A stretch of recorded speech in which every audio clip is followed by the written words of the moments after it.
Welcome back. Our next guest is a certified life coach, personal development expert, and author of the book Conqueror Mindset, Conquer the Monster.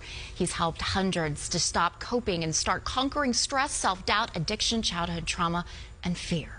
We welcome Rob Conqueror Roberts back to our live show. Good to see you again, sir. Thank you. So happy to be here. I was listening to a song the other day, and the song was called Keep Your Monster on a Leash. Okay. You've taken that to another level. You not only have it on a leash, you've conquered it. Wow. And that is basically where we're going to start here, is that all the self-doubt and all the stuff that everybody has, you got to learn how to deal with it.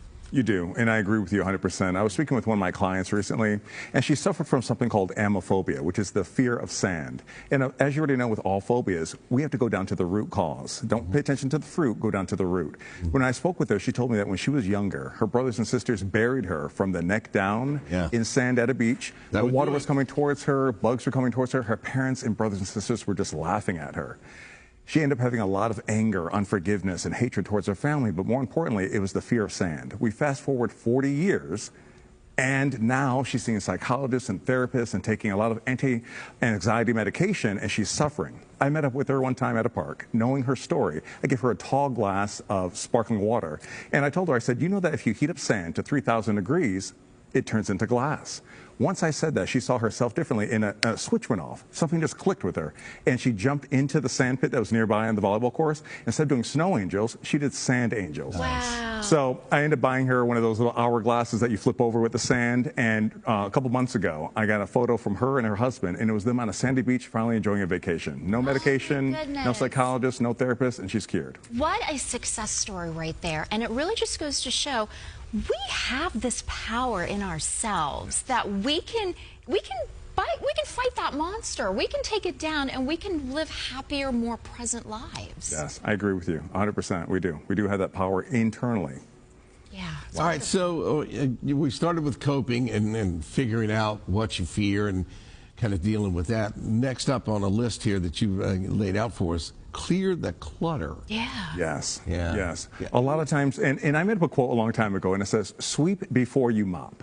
So I'll say it again, sweep before you mop. Yeah. A lot of times we try to do it a different way, and we wonder why things get a little murky and a little convoluted. So think of our mind almost as a house with an attached garage.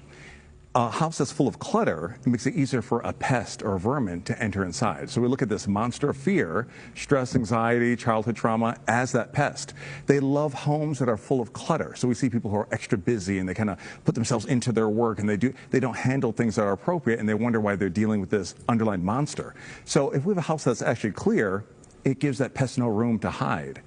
So, when doing this, I actually think that, if we clean the clutter, we have to sweep before we mop. Now we don't leave those breadcrumbs for the monster that attracts him in the first place. A lot of times we look at these relationships and people say, hey, I married someone just like my parents. I can't believe it. What happens is they're not actually attracted to it, but they're so familiar with it because they never cleaned up and swept those breadcrumbs in their own life. So we have this, we really owe it to ourselves to just always be sort of that work in progress. And you say, too, that you should set healthy boundaries with love. Yes. Which is a wonderful thing to do. Thank you. And the key word is with love. A lot of times we just want to set healthy boundaries, but it is with love. In order to set healthy boundaries with love, we first have to have what? Self-love. Yeah. And that's knowing your worth and knowing who you are. I coach a lot of people from different professions, professional athletes, doctors, attorneys, stay-at-home moms and dads. And I ask them, I say, who are you? And they tell me, well, I'm my position or title. So when I say, besides your title, who are you really? And that's usually 95% of the people say, Rob, I don't know. I don't know. Yeah. Guys do that a lot. You ask what you are, and you say, well, I'm a disc jockey, or I'm a TV host. Or, you get your identity through your work or something else. Thank you. And I agree with you 100%. And that's what happens. It becomes our identity. So we got to think of a tombstone. That first date is the date in which we're born. The last date is the day on which, we're not here anymore. But that hash mark in between, that's where we are right now. So we have to live in between the hashes. And when we do this, we're going to live intentionally. We're going to understand the internal battle between who we used to be and who we want to be, between how we think and how we feel. We have to remember that we have to choose peace over drama and distance over disrespect. So I always say that the most powerful moment in our life is the next decision we choose to make. Wow. Wow. Distance over, can I ask a question? Yeah. Distance over disrespect? Yeah. Meaning what? Yes, let's just say for the holidays, for example, I had a couple of clients who were like, Rob, I'm dreading going to Thanksgiving. I'm dreading going to see my family on Christmas. So I said, Why are you going there? Yeah. Switch went off. Wow, in order for me to not get disrespected, how about I don't go this time and keep my peace by having a conqueror mindset this holiday season? And that's usually what happens. A lot of times we choose to put ourselves in places and spaces that we don't belong, and we wonder why consistently we're uncomfortable. This is falling down. I want to put this up here, but you know, we really do.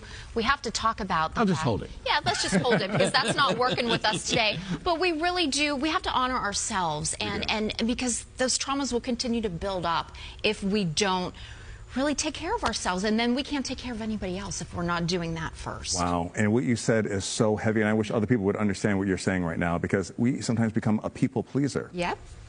I'm a recovering people pleaser right here, so. That is something else, and you're absolutely right. So once we recognize that within ourselves, kind of taking that accountability to say, sometimes it's okay to put that airplane mask on you first, so now you can take care of other people. I always tell people that it's okay for us to look at things from a bright perspective rather than get lost in the fog and lose our focus when we're trying to do something outside of ourselves. Fantastic. Always good having you in.